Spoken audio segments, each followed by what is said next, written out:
whole package. I want to be made just for you. Okay. I'm be kind of careful taking this out. I don't want to damage anything. Looks like they wrapped everything up in one big. Get this out of the way.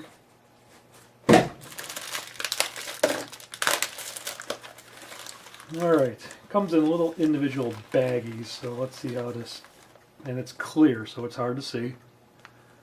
So first item I got here is the cross piece for the Met. Second piece looks like the little cross pieces I'll use for in between the girders. Same thing with this. It's a little warped, but again, we'll straighten that out once we make a mold out of that. Here's the base plate for the L column.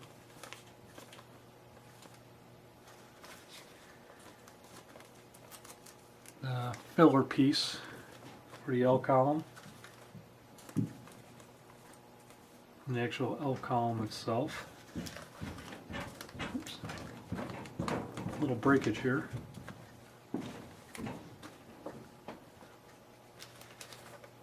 Some zigzag. Luckily that didn't break. And the car sides. Got one. Ooh, it's thin. One car side.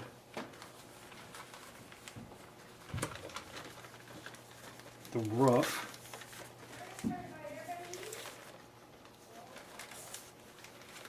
Here's the rough.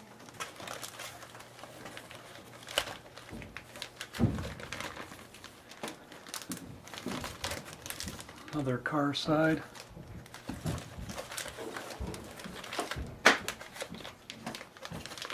And the two ends.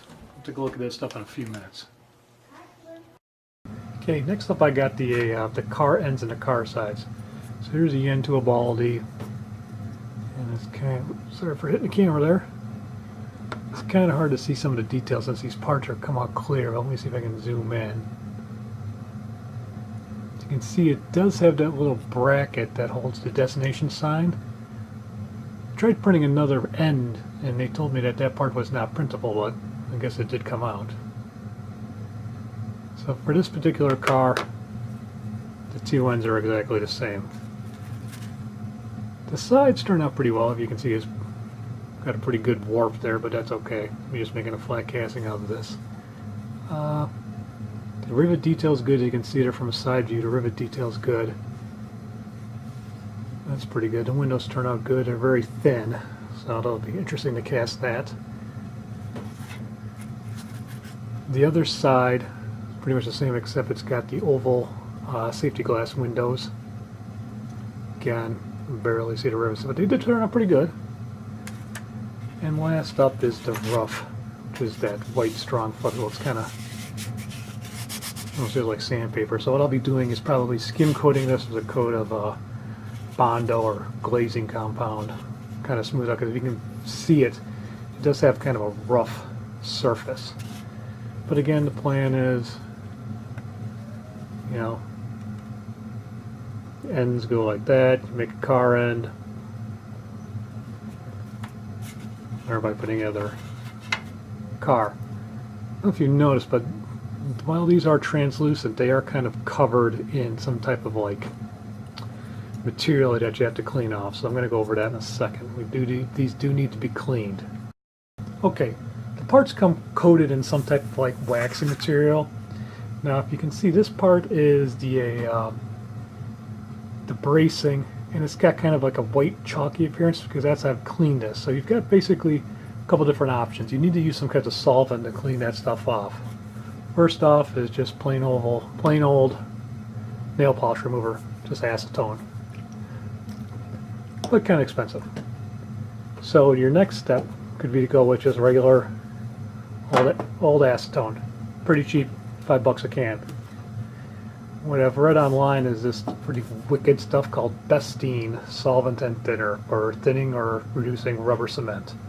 I was able to get this at Michael's on clearance for I think 50% off, so $10 for this little can. Stuff is pretty wicked though.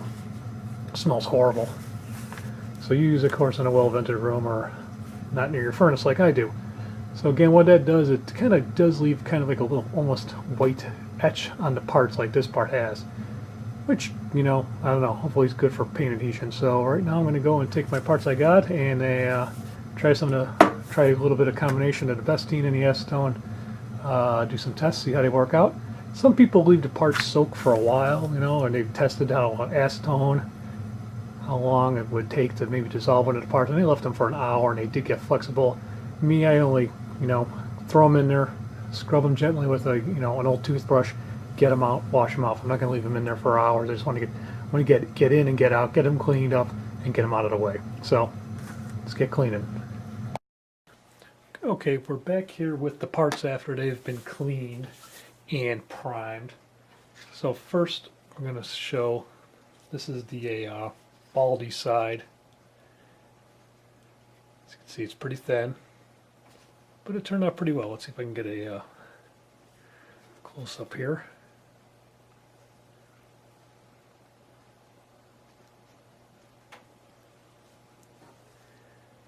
A little too. Rivet detail turned out pretty good.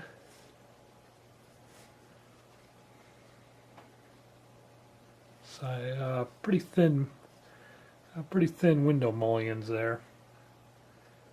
Probably gonna have to redo those. Problem with this car side, it is a little thin. So you can see it kind of got a little bit of warp like a potato chip there. But it's pretty flexible, so just with a little bracing it would straighten itself back out. So taking this side, I did make a mold. You know, out of the wasn't really too happy with how the mold turned out. My castings that I did, they didn't turn out so hot. I'm not really too happy with the quality here of these particular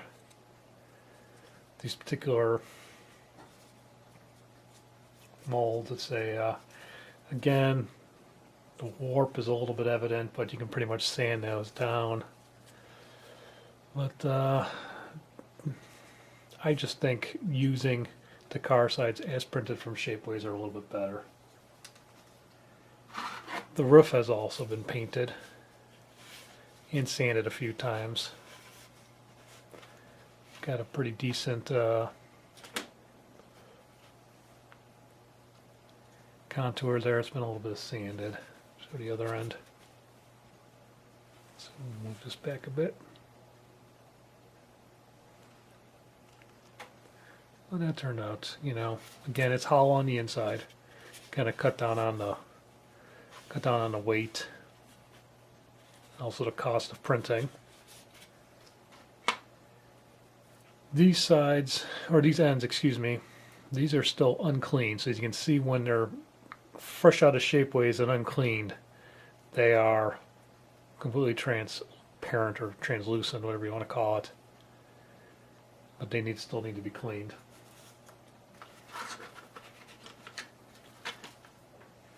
I did try to make a mold of my other side, but I did not prime or use a mold release, and basically the silicone totally stuck to the casting or the print from Shapeways and completely destroyed it.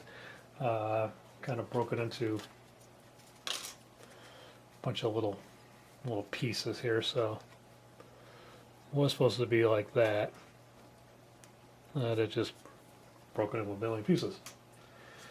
Another problem I've come across is with my Met L structure. So again, what the plan was to have the column along with a cross girder there. Problem I found out is that my particular cross girder where the flange spacing goes is a little too narrow. So when you take an actual piece of O-scale track, and here's a piece of O-scale track, and I'll try to do this so you can see this. Say this would be where the girder would sit. No, I know I'm upside down, so let's actually flip it around. My girder spacing is a little too narrow. So you can see I've actually made it where the girder spacing would be 5 feet, which relates to the prototype. And in this particular case, it's regular O-scale 1¼ inch track. So the gauge is a little too wide.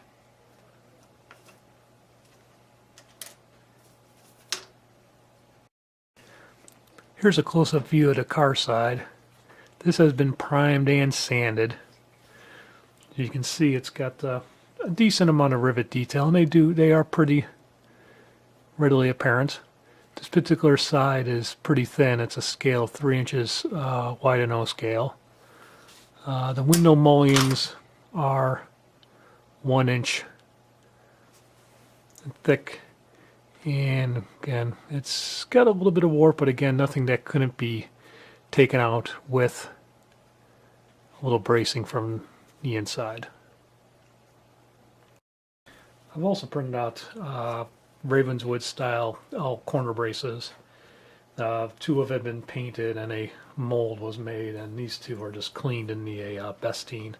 As you can see, the Bestine does a pretty good job of cleaning them up, and it actually kind of takes that translucent appearance out and kind of turns them a frosty white. So it's kind of like a comparison of what the 2 look like. Here again is the S side that hasn't been, or the end, excuse me, a car end that hasn't been cleaned with the Bestine, and this particular corner brace, and I'll show that on the layout in just a second how that works, has been cleaned. This particular part has been cleaned and has been actually primed. Again, you can see, if I can zoom in a little bit here, you got some rivet details on that you can see, so it kind of just adds a little bit of detail. Okay, here is the new part of the L structure that's got that 3D printed corner brace. The lighting's not that great here on this part of the layout, so I apologize. As you can see, I've added, zoom in here, you can see where the corner brace is attached to the columns there. And also you can see these particular girders are a model that I made that I want to making castings of. Let me see if I can get a little close up here.